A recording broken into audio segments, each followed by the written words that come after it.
Who or what killed the one, the only, Bruce Lee? The death of Bruce Lee, as you were never told. Forget everything you think you know about Bruce Lee's death. The whispers of overworked muscles and freak accidents, all mere distractions. Buckle up, because we're about to delve into a story stranger than fiction. A story where ancient curses, forbidden knowledge, and shadowy figures collide with the meteoric rise and tragic fall of the martial arts legend. Are you ready to explore the death of Bruce Lee as it was never told? Keep watching. Early life. Bruce Lee, born Lee Junfan in 1940, had a fascinating and formative early life. Though American-born in San Francisco thanks to his Cantonese opera singer father, Lee's childhood unfolded in Hong Kong. Exposed to the entertainment world from a young age, Bruce began acting at a mere 3 months old, filling in for an American baby in a film. He continued to appear in Hong Kong movies throughout his childhood, often portraying a street urchin or young rebel. Lee's teenage years were a bit more turbulent. He faced prejudice for his Chinese heritage and found himself in street fights. This rough experience likely fueled his desire to learn martial arts. In 1953, he began training under the legendary Wing Chun master, Yip Man. Wing Chun's emphasis on efficiency and close-quarter combat would become a cornerstone of Bruce Lee's fighting style. High school completion in the U.S. After moving to Seattle when he was 18 years old, Lee finished his high school education at Edison Technical School. This likely provided him with a solid foundation in core subjects. His academic side blossomed at the University of Washington. There, he enrolled as a philosophy major, a choice reflecting his intellectual curiosity. Interestingly, he also studied drama, perhaps keeping his acting aspirations alive. Rise to stardom. Early acting stint in Hong Kong, 1940s-1950s. Lee's acting career began incredibly young, appearing in films as a baby. Throughout his childhood and teenage years, he continued to act in Hong Kong movies, often portraying rebellious characters. This instilled a love for performance and honed his screen presence. A stepping stone in America, The Green Hornet, 1960s. Lee moved to the U.S. to complete his education. While there, he impressed a television producer with his martial arts skills during a tournament and landed the role of Kato, the sidekick in the Green Hornet series, 1966-1967. This marked his American debut, but frustration grew as he faced limitations in the stereotypical portrayal of Asian characters. Despite his charisma and martial arts prowess, Lee struggled to find significant acting roles in Hollywood that challenged Asian stereotypes. He returned to Hong Kong, determined to showcase his skills and redefine Asian representation in film. Hong Kong breakout, The Big Boss and Fist of Fury, early 1970s. Lee's return to Hong Kong film coincided with a growing demand for action movies.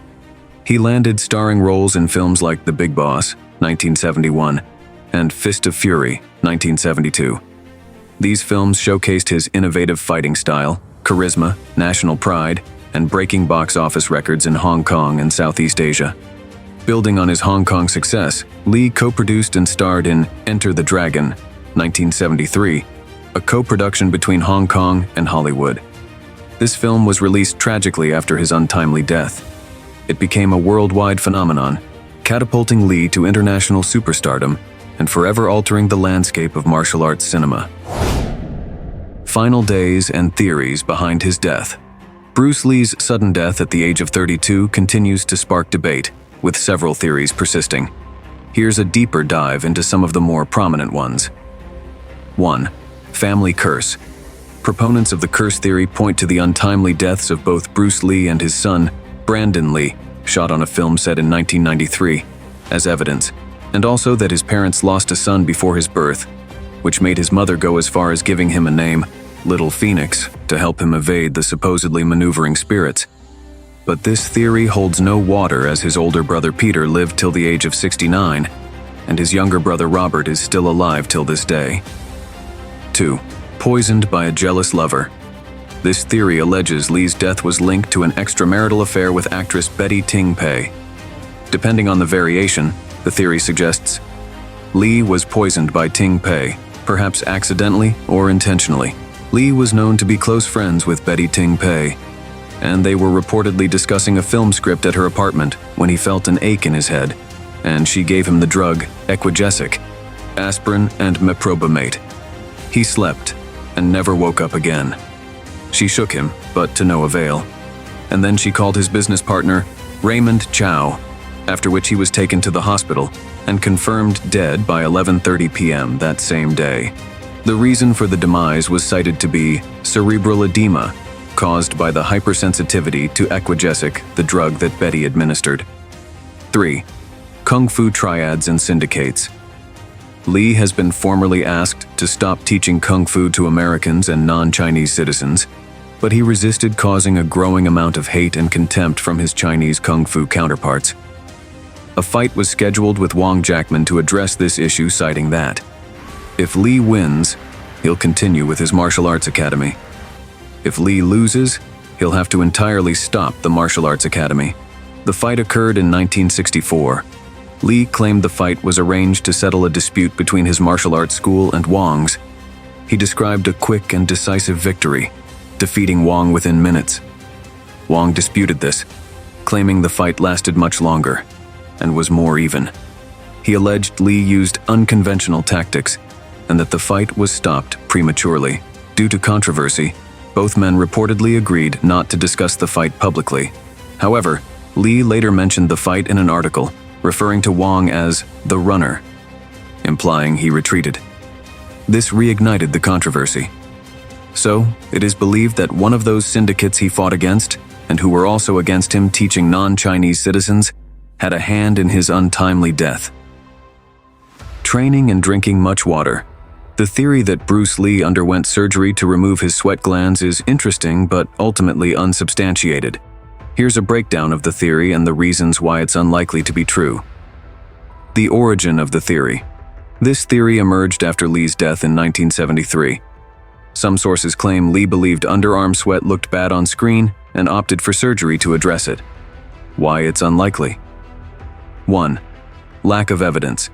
There's no documented medical record or reliable source confirming such a surgery. 2. Medical concerns. Removing sweat glands is a complex procedure with potential health risks. It's highly unlikely a doctor would perform such surgery solely for cosmetic reasons. 3. Alternative explanation. Lee was known for his dedication to physical fitness and a meticulous training regimen. This could explain a naturally low sweat production during exercise. This theory sometimes intersects with the theory of Lee's death by heat stroke. The idea is that without sweat glands, Lee's body couldn't regulate its temperature properly, contributing to his demise. While the exact cause of Lee's death remains debated, the accepted explanation is cerebral edema, brain swelling, caused by an allergic reaction. There's no evidence to suggest heat stroke was a factor. In conclusion, Bruce Lee's life was a fascinating journey filled with martial arts mastery, acting aspirations, and a meteoric rise to stardom. While his life was tragically cut short, his legacy continues to inspire generations. Here's a quick recap. Early life. A blend of acting from a young age, exposure to martial arts, and a formative education. Rise to stardom. A combination of frustration in Hollywood and a triumphant return to Hong Kong cinema, culminating in global recognition with Enter the Dragon. Final days. A sudden and shocking death shrouded in some mystery, with the official cause being cerebral edema from an allergic reaction.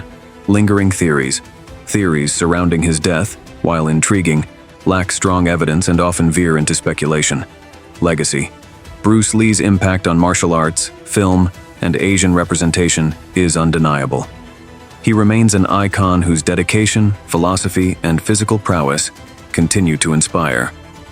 So as a viewer, which of these theories seem true to you? Let us know in the comment section. And don't forget to subscribe to the channel and turn on post notifications for more intriguing content like this.